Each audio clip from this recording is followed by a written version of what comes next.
Okay, so thank you very much for inviting me.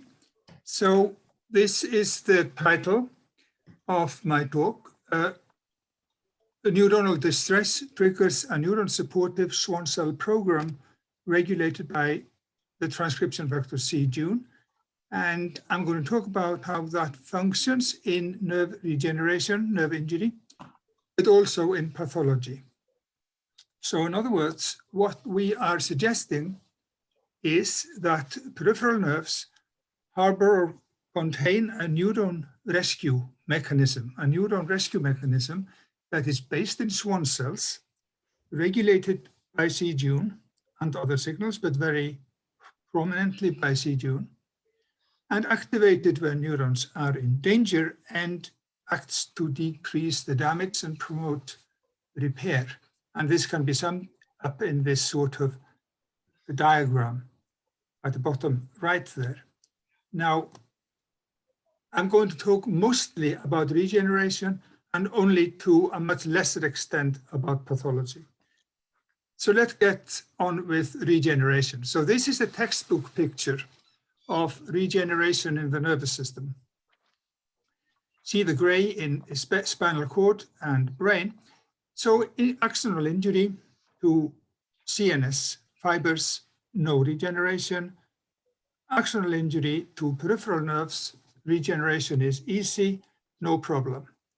Now this, in fact, is a big simplification. Surely peripheral nerves have a strong regenerative potential, but in larger animals, including humans, nerve injuries are a massive problem still. For instance, only 10% of adults regain normal function after transection of a big nerve, and maybe more strikingly, the outcome after PNS injury has improved little in some 80 years of little progress. And there is, of course, no pharmacology or intervention really that promotes nerve regeneration in humans. So let's look at these issues, but start with the good bit, start with the regeneration potential. So now, nerves owe their regenerative potential to the ability of both neurons and Schwann cells to undergo a striking adaptive reprogramming triggered by the injury. So the neurons, they reprogram to cell-autonomous regeneration state. This involves a change in a large number of genes. c-Jun is among them and is important, but not absolutely critical. And importantly, it involves a change in the function of the neuron from dealing with cell signaling to dealing with something completely different, axon building. And very similarly, in Schwann cells, after injury, myelin and remark Schwann cells reprogram to a Schwann cell phenotype that is specialized in a number of different ways to deal with the injury, to promote repair. Again, it involves a change in large number of genes. In this case, c-Jun is a very important signal, as we will see. And as with the neurons, this involves a change in function from that of supporting fast electrical conduction to that of supporting injured neurons, supporting axonal regeneration and pathfinding. And you will see that I'm here talking about myelin cells only. We believe that the remark cells follow similar principles. Now you can see that reprogramming event here in this cartoon, where you see the repair cell, myelin cell, and remark cell coming, of course, ultimately from the neural crest through to intermediates, the Schwann cell precursor in embryonic nerves, and immature Schwann cells in perinatal nerves of rodents. Now, this cartoon shows also that the Schwann cell precursor is similar to early brain glia, radial glia, in that it is developmentally multipotent and generates some other cells found in the periphery, in addition to its main progeny, the Schwann cells. Now we can look at this reprogramming event here in real life in the next picture. Here you see myelin cell from our lineage tracing experiments, a myelin cell, typical length of a myelin cell, and an example of a repair cell generated from myelin cells after injury. So the repair cells are much longer, and they frequently possess long parallel processes, as shown here. The lower part of the slide, you see this more comprehensively. So these are the mice we have used for the lineage tracing. So immature Schwann cells in perinatal nerves, they elongate about 5-fold when they make the typical myelin cell in the mouse sciatic nerve. They elongate about 2-fold, 2 to 3-fold to make the typical, the average remark cell. And now one is often told that Schwann cells are long and because they're elongating along the axons. Well, not so, in that when you take the axons away by cutting the nerve, the cells even elongate even much further. So the myelin cells stretch out about to twice the original length and remark cells about 3 times. Now, it's been known for decades that once nerves have regenerated, they make, myelin is formed again. The myelin internodes are much shorter, something like 1/3, 1/4 of myelin in uninjured nerves. So that is old knowledge, but now we know that these short internodes are made from these very long cells.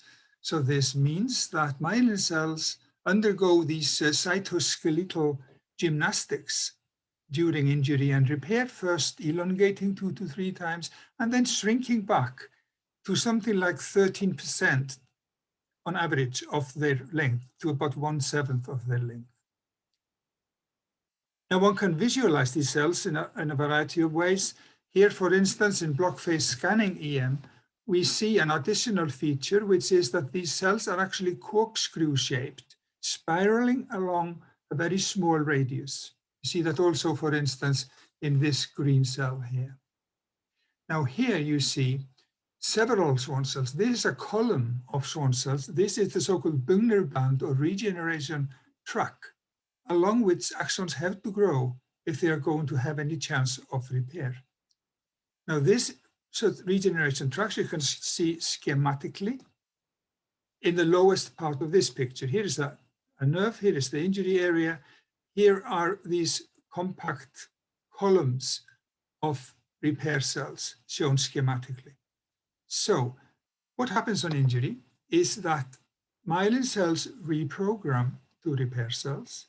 There is a low degree of cell division, unlike what you often read, 1 to 2 cell divisions, and the resulting cells arrange themselves in partially overlapping way, forming these compact columns. The Bugner bands of regeneration tracks, and I say they are obligatory. Axons have to grow along these tracks if they are going to have any chance of repair.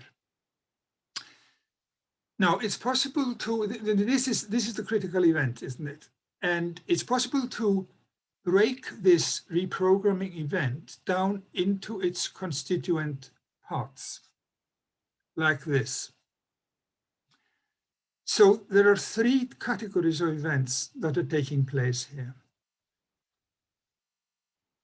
One is loss of myelin differentiation, downregulation of myelin genes, and upregulation of immature Schwann cell markers expressed just before myelination.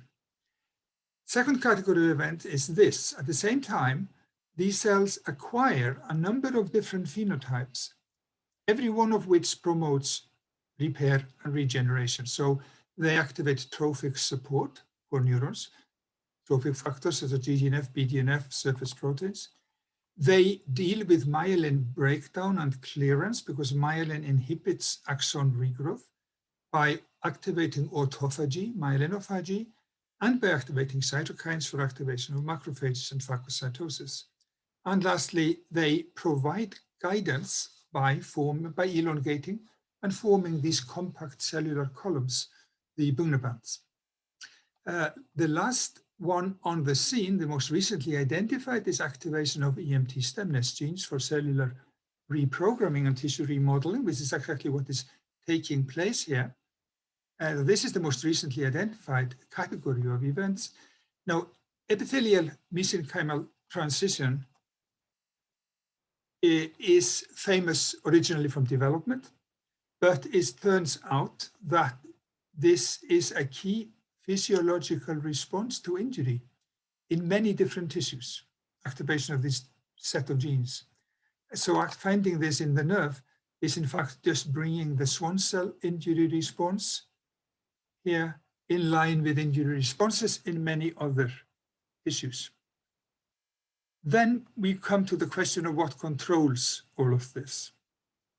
And we have looked at the transcription factor C gene, among other things. Why? Because it is very strongly activated in repair cells after injury. So here you see, for instance, Western blot result, very low levels, but clearly present in uninjured nerves, and about 80 to 100-fold higher after injury.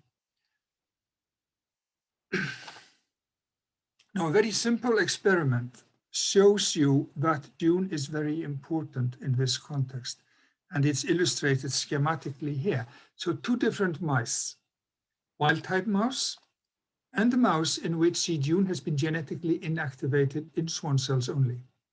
Now, if you crush a nerve in a wild-type mouse, we know that axon growth is really effective. That is one of the situations where regeneration is good, crushed sciatic nerve in mice. So axon regeneration is very effective, and C-June is very highly expressed in these cells, as I showed you a minute ago.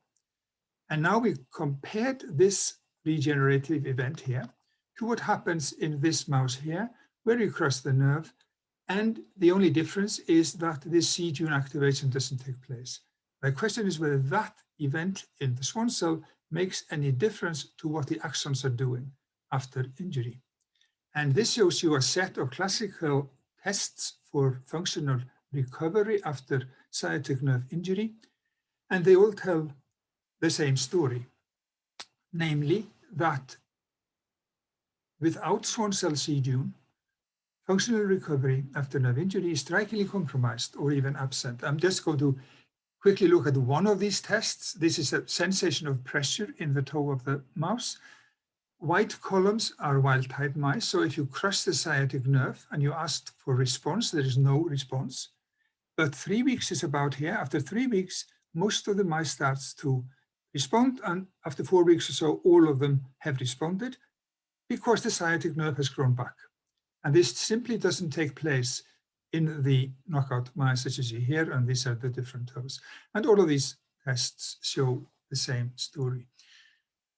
Now this means, since we are only interfering here with the Schwann cells selectively by taking June out, this must mean that C-June has to regulate the phenotype of the repair Schwann cell. And indeed, it does. So we find during global gene screen of cut nerves in wild-type and C-June knockout mice, we find that C-June regulates a small, but as it turns out, important group of genes, 172 in our original screen. Sometimes they come out at 180, 185, depending on exactly how the screen is done, that are regulated by June in injured nerves. And this group involves many genes that are previously implicated in repair, GDNF, BDNF, and so on.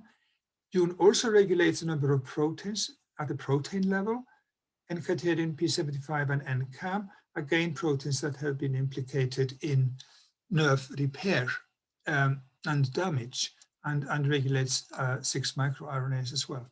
So there is this regulation of small, discrete group of genes, but it's important to realize that even after injury, nearly all the genes that change when you cut a nerve, the change in Schwann cells, remain perfectly normal.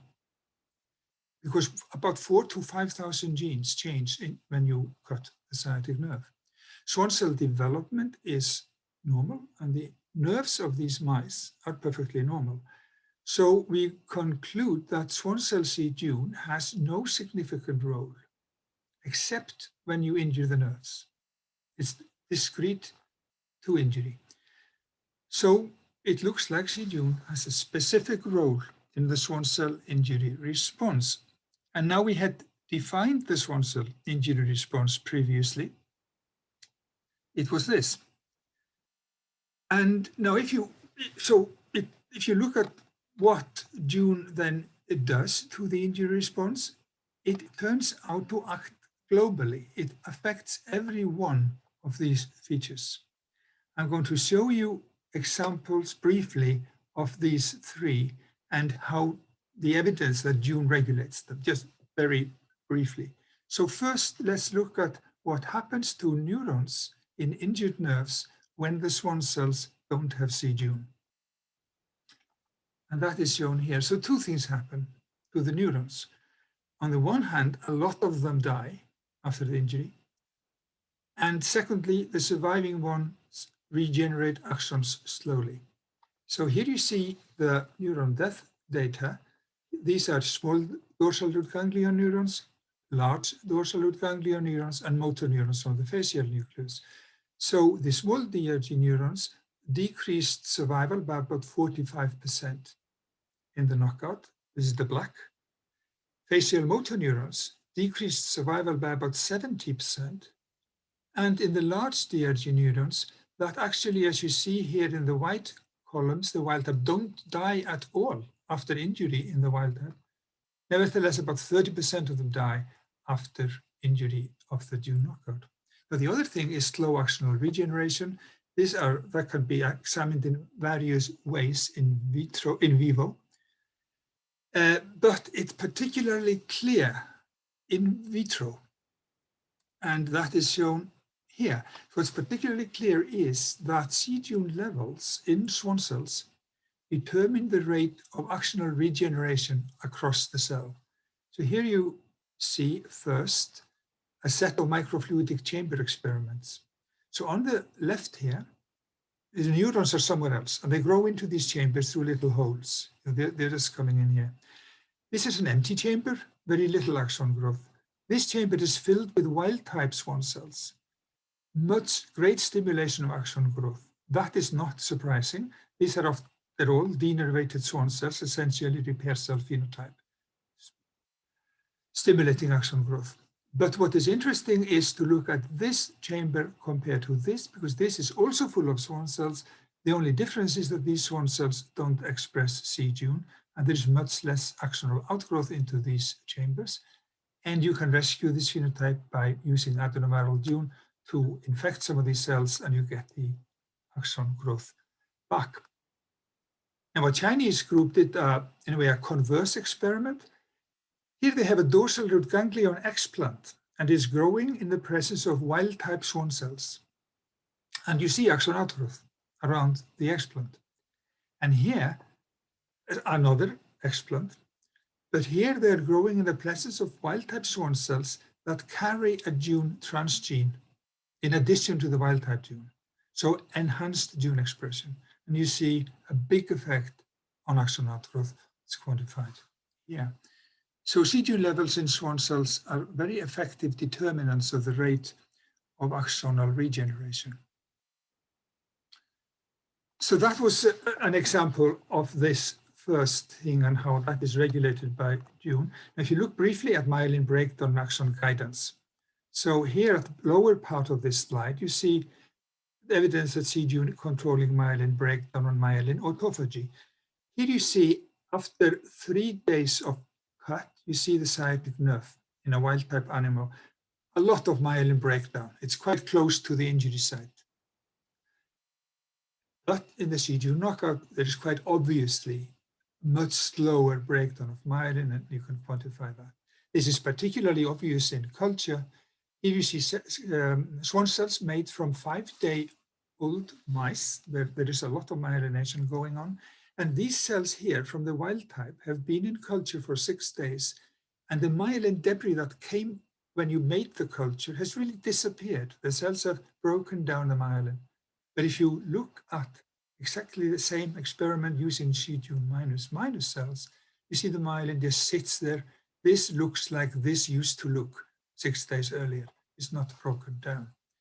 And autophagy is, as we and others have now found, is one of the ways in which Schwann cells attack their own myelin after injury. And here you see how autophagic flux measured as lipidation of LC3 is stronger in the wild type than in the knockout. So enhanced autophagy C-Dune impacts on the rate of autophagic flux. At the top, you see the regeneration tracks that I've been mentioning several times. So we talk about the red cells here, these regeneration tracks, the Buna bands. Here they are wild type. You see transverse section in the electron microscope of two such bands. You see the various Schwann cell profiles, and this surround is extracellular space with collagen.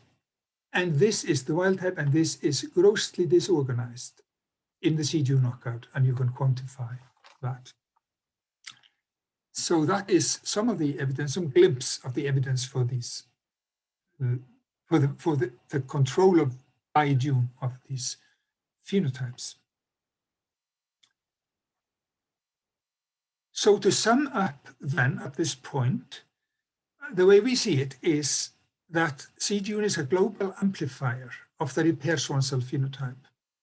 It is required for the generation of functional repair cells, and regeneration is radically compromised or absent without C-Dune in Schwann cells. Now, I emphasized earlier that C-Dune was not important for development. It's dedicated to the injury response. Now, Dune is actually not alone in this. It turns out that generation of repair cells depends on a group of mechanisms that have minor or no role in development. This applies to the transcription factor STAT3, that we find is important for maintenance of repair cells.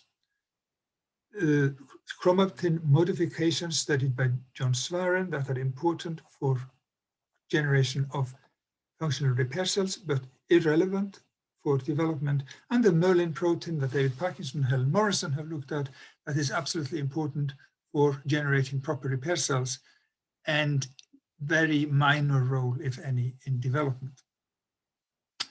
So that sums that up. And now one should really go to the second part of this paradox.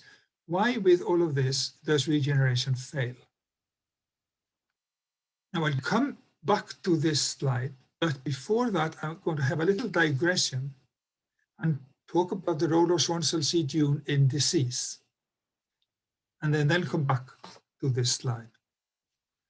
So if you look at this cartoon, this really summarizes up what I've been talking about, doesn't it? So we have neuronal distress in these experiments caused by mechanical nerve injury, nerve cross-cut, and that activates a Schwann cell-based neuron support program regulated by C-Dune that acts back to mitigate, to decrease the damage and promote healing. And now we wondered whether this would work more generally, whether this would also function, this supportive loop, when the neuronal distress is caused by disease rather than by mechanical injury. So that's the question. And the disease we have looked at, is CMT1A, Charcot-Marie Tooth disease, which is the most frequent inherited peripheral neuropathy. So what is it? It is overexpression, mild overexpression of a very minor myelin protein, PMP22, in Schwann cells. There are many mouse models of this. It's the C3 mouse made by Frank Bass, is a very mild model of a mild CMT1A. And that's the one we have looked at, C3 mouse. Now, a key feature of CMT1A, both in these models and in humans, is axonal death, distal axonopathy. And the question we asked then in the model, does this disease, this distress of neurons indicated by axons dying, does this trigger supportive Schwann cell response? And that boils down then to two questions. Is Schwann cell C-Dune activated in nerves of CMT1A mice, C3 mice, uninjured? Because we're not talking about nerve injury here. And if it is, does it help the neurons? Is it supportive for the neurons in this disease? So what we find is that Schwann cell C-Dune is indeed moderately upregulated. I say moderately because it's not as high as after injury. moderately upregulated in uninjured nerves of this model of CMT1A. So that is shown schematically here. You see some of the evidence here in Western blots, in femoral nerve, brachial plexus, sciatic nerve, more severe in older animals. And you can see it by simply counting the number of C-Jun positive nuclei in these different nerves. They are always much more frequent in the C3 than in the control. So Jun clearly, unambiguously, there is a C-Jun response to the disease in these uninjured nerves. And is it doing anything? In particular, is it helpful? And to look at that, we generated a double genetically modified mouse, you could say, a C3 mouse, a CMT1A mouse, which lacks the C-Jun. So then you can't get that Jun response. And then you can ask, does a CMT1A pathology in this mouse model get any worse? So this is then the mouse that doesn't have the Jun response, but it has a disease. And we test the mouse and compare it to C3 mice by sensory motor tests and axon counts. And you can see some of the data here. So if you look at this grid walking experiment, the blue columns here are wild type mice. Differently, these are young and they're gradually older. And you see that wild type mice make very, very few errors. The C3 CMT1A mice make many more errors in this grid walking. That is the disease. They are, after all, ill. But if you take Jun away from the Schwann cells, they make massively more errors. So one way of looking at it is to say, in these red mice here, expression of C-Jun is keeping down the number of errors that mice is making. And this is shown in all the other tests we have done. So for instance, here, beam walking, these are the wild type mice. This is not as sensitive a test. So the disease is only very mildly coming through here in these red columns, a little bit more trend, not significant. But if you take Jun out of the Schwann cells, suddenly these mice start to make a lot of errors, these C3 mice. So they are C3 mice without C-Jun, the yellow columns. And that is here. Here is really just the strength of the mouse legs. They are hanging in a wire, and the wild type mice are fine. And the C3 mice, they are not so strong when they are older. That's the disease, but it's more marked if you take Jun out of the Schwann cells. We also looked, of course, at axon death, because that's the critical feature of this disease, is death of axons. That's a big problem, although it's a Schwann cell disease. That is the neuronal distress involved. And here you can see comparison of axon numbers in these sensory nerves, substantial loss of axons if you take Jun out of Schwann cells. So having this Jun response rescues a large number of axons in this disease state. So this is our conclusion, that in peripheral neuropathy, activation of Schwann cell C-Jun promotes sensory motor performance and prevents axon death. And just a little comment from the disease point of view, it is sort of intriguing that this suggests that the Schwann cells have two contrasting functions in this disease.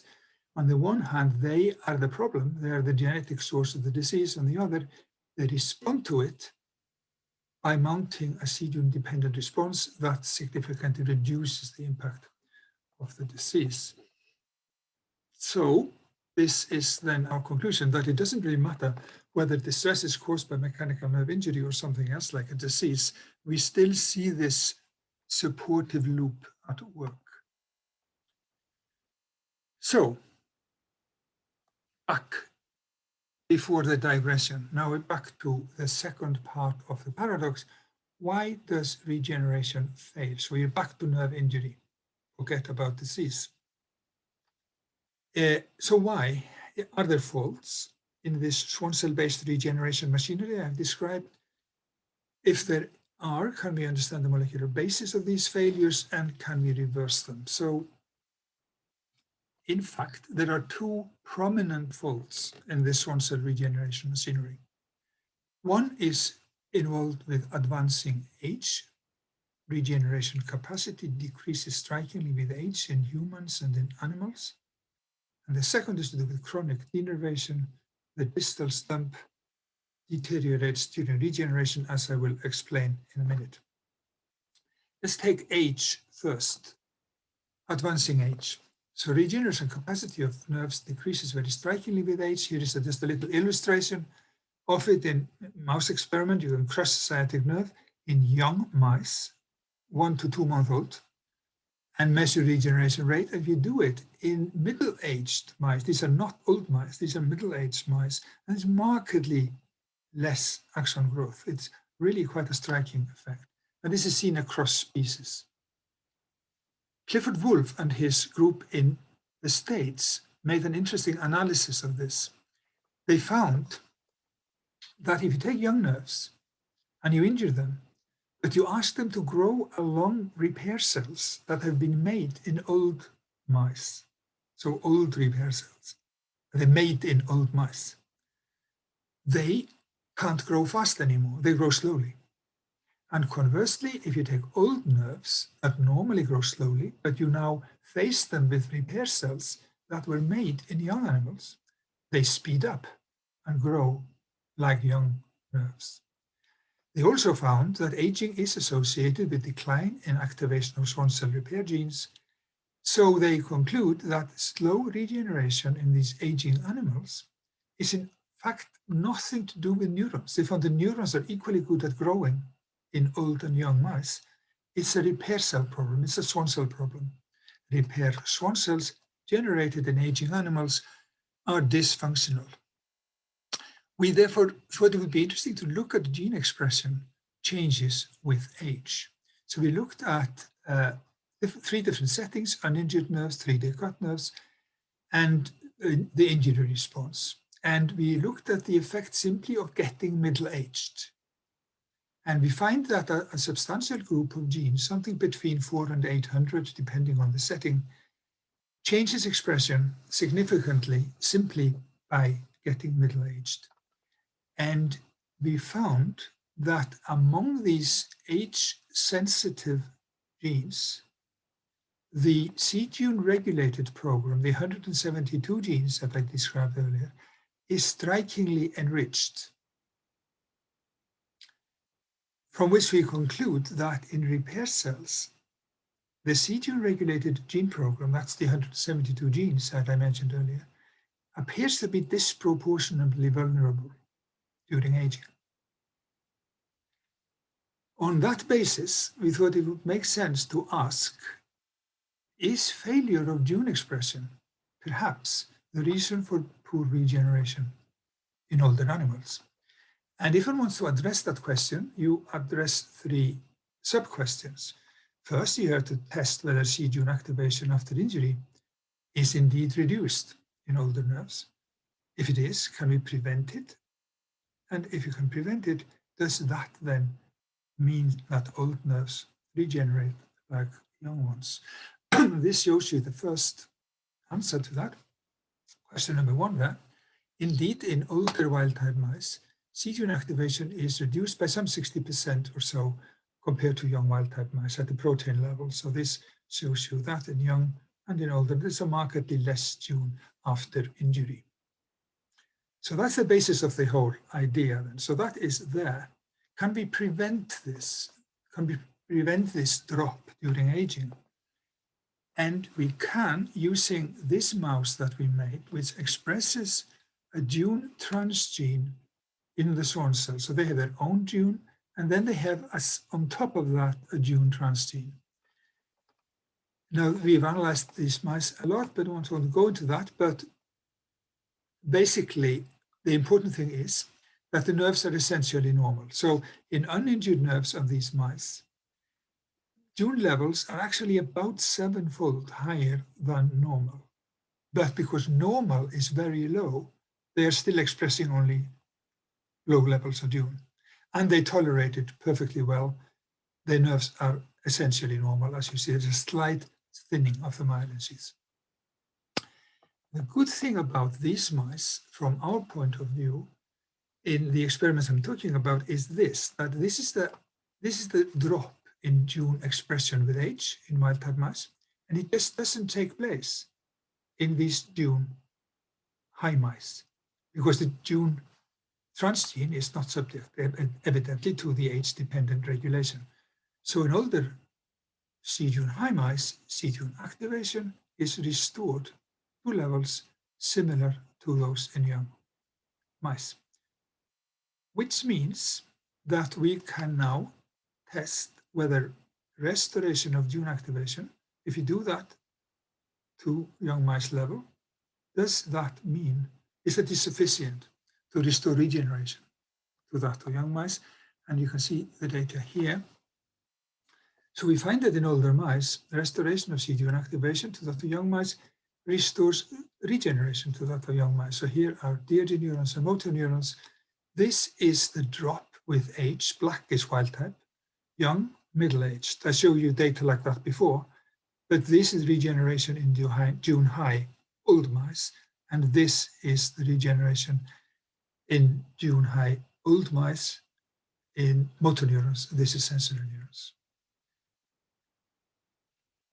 This is the backfilling way we think is the gold standard way of measuring regeneration and these type of things. You can talk about that if you want later.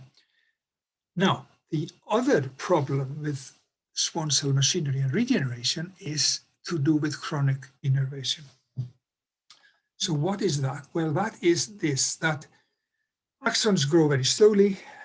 If you injure yourself somewhere here, it takes axons something like 500 days to get down to the hand here. So very slow axon growth. So what we are faced with here is two separate notions. One is generation of repair cells, and then the question is to maintain them while the regeneration process is taking place. So generation of repair cells and maintenance of repair cells, two separate issues. And people have found a long time ago, or originally in the 1940s, actually, that the distal stump deteriorates during regeneration. So the problem then is this: axon growth is slow, Schwann cells remain denervated for months, repaired Schwann cell phenotype is not stable, but fades with time. That is the problem. So unlike phenotype of myelin cells or phenotype of remark cells, the phenotype of repair cells is not stable. They only last for a while. And you can see that here by looking at some markers of these cells: GDNF, BDNF, P75, sonic hedgehog, and the cell length. 10 weeks is just a convenient time point to look at the deterioration for. So they've been denervated for 10 weeks in these experiments. Look at just GDNF. These are data from the Eggers lab. So here is GDNF. An uninjured nerve shoots up after injury in these cells, in the repair cells, and look, 10 weeks later, much less expression, and the same with all the other phenotypes. So the phenotype fades, and gradually the repair Schwann cells lose the capacity to support regeneration. That's shown here, schematically adapted from Tessa Gordon. Here is the decrease in repair support. This is 1 week after injury, set at 100%. That's the degree of support given by repair cells to growing axons from freshly cut nerves. And if you look at this, when the cells have been hanging around denervated for 10 weeks, and you then face them with freshly cut nerves, they only support growth to about 40% level compared to what freshly cut nerves, distal stumps, do. So that's the problem. And then you can ask, like before, is this gradual failure of repair cells due to failure of C-June maintenance? And the same sort of three questions. Do C-June levels drop during chronic denervation? That is the basis of the idea. If that is the case, then can it be prevented, and would that then restore regeneration? And here you see the same decrease in all these markers I showed you before, and June does the same. So June levels drop during chronic denervation. Here you see June levels, uninjured, 1 week. By 10 weeks, about 40% remain of the original maximum June.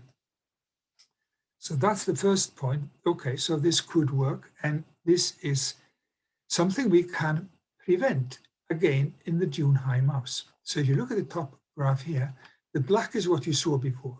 June levels, uninjured in wild type, week after injury, going down by 10 weeks to about 40%. However, if you look at the same thing in the June high mouse, it goes up to similar levels at 1 week, but this decrease just does not take place. The transgene is keeping up June levels. So here we have chronically degenerated cells with high C-June. And then we can ask, does that impact on regeneration? So here is regeneration in these mice. Regeneration after 1 week, that is acute, not chronic degeneration. Then the wild type and the June high mouse regenerate to similar extent, similar regeneration rate. The June levels are similar. However, after 10 week, if you test 10 week chronically degenerated stubs or cells, you see that as expected, regeneration has dropped a lot. I showed you that before in the wild type, but regeneration is not dropped in the June high, corresponding to that these cells contain normal acute levels of June. And the same with DRG neurons, same with motor neurons. So maintaining C-June levels corrects the regeneration deficit caused by chronic degeneration. So to sum this up then, we can look at this. We see two key issues frustrating repair, advancing age and chronic degeneration. Advancing age we see is to do with subdued activation of C-June and repair cell genes, as Clifford Wool also showed. So this is failure of repair cell activation. The other is chronic degeneration, and we see that that is due to failed maintenance of C-June and other repair genes. Failure of repair cell maintenance, and both are restored. If you both regeneration failures are restored by restoring C-June levels. Now, one might want to know about other genes involved in this apart from June, and one way of finding candidates is to identify genes that show a correlation between failure and restoration of gene expression, failure and restoration of regeneration.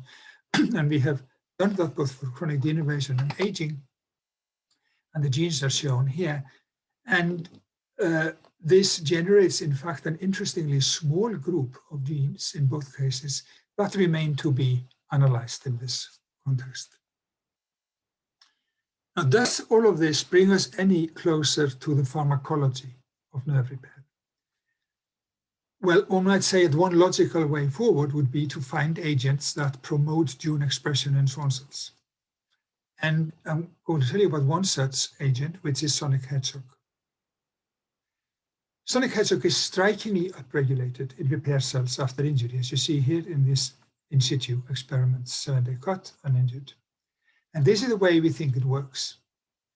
And I'll show you the data in a minute. So after injury, in this Schwann cell, sonic hedgehog is upregulated, as you see here, secreted, acting back on the cell to elevate C-June levels and cause C-June phosphorylation. So some of the data that back this up are here. First, an injured nerve of sonic hedgehog knockout mice. So it's a new mouse now. This is made by John Schwann, so sonic hedgehog knockout mouse. In nerves of these sonic hedgehog knockout mouse, C-June and another marker of repair cells, P75, are reduced. So data are here. You can see 7 days after cut, wild type and knockout. Lower C-June levels, lower P75 levels, a marker of repair cells. Secondly, in culture, these very well characterized agonists of sonic hedgehog receptors, SAG and promorphamine, both elevate C-June in Schwann cells. You see here and you see here, and elevate expression of Schwann cell targets, BDNF and GDNF. So that's in vitro. And maybe most intriguingly, if you take purified Schwann cell cultures and you just add blockers of sonic hedgehog receptors, you don't add any hedgehog, you clearly reduce c-Jun levels in these cells. So the cultured Schwann cells are denervated, they're repair cell essentially, so they're high in c-Jun, and this is suppressed by just blocking Hedgehog receptors, and Jun phosphorylation is markedly down, providing a pretty strong evidence that Schwann cell c-Jun is supported by an autocrine Schwannic Hedgehog signaling loop, which is this idea here. And in fact, if you look at the literature, it is evident that a number of other important factors in nerves act in the same way, namely act as autocrine promoters of repair cell function, neuroregulin, TGF-beta, GDNF, and IGF. And the evidence is also present for a number of others. It's less clear than for this group. So, to go back to the beginning and sum up, the bottom line is that I think we've seen that that c-Jun is a key player, both in the success and in the failure of nerve repair, firstly, and secondly, that this is due to the important role of c-Jun in this neuron supportive loop. And this experiments I talked about that we have done is done in the lab that I run with Ron Musky, and these are some of the people who have done most of the experiments, and these are some of our important collaborators. Thank you.